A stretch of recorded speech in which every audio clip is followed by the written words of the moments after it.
来继续进段的消息，来看行政院长陈建仁早起到立法院做食安的报告。陈院长讲，台中三马种的风波不是系统性的问题，是属于单一检体的事件。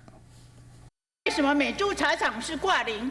有。美牛茶厂有8件，美猪厂长已经2、3年，为什么是挂零？我们有去查了。民众党立委陈昭祖质询，四岁原要应话，不过那后实在是无力听袂清楚。伫咧第一个质询结束了后，立法院长韩国瑜随来关心。本席善意提醒一下卫福部薛部长，你今天不是藐视国会啊，是你讲话国会听不见啊，你要不要喝一口热茶？带个热茶上台，好不好？爱部长保重，毕竟院长陈建仁的这场食安报告，互各界真关注。蔡总统在105年就任以后，积极推动食安五防的政策，强调政府启动的食安5权，国开始算97年开始的食安事件，和马英九的时期相比，蔡政府更加牢固食安。我抱着非常认真的心情在看这份报告，但是我看得很认真，他们写得非常的随便。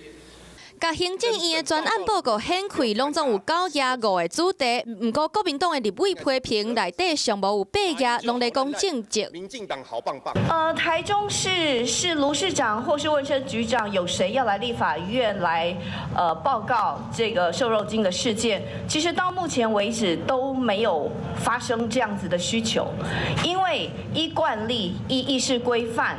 那要求地方政府来列席会议，都是在委员会的层级。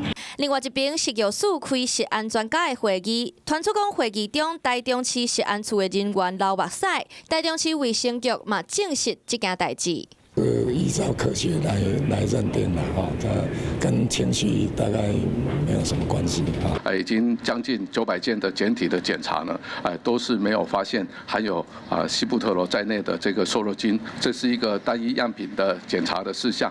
一场食安的报告开议正就开始完，西布特罗风波一度为台中烧到中央，更加变作朝野之间的攻防战。Hello， 我是郑雅芳。想要抢先掌握最及时的新闻资讯吗？赶快订阅、按赞、开启小铃铛，锁定华视新闻 YouTube 频道。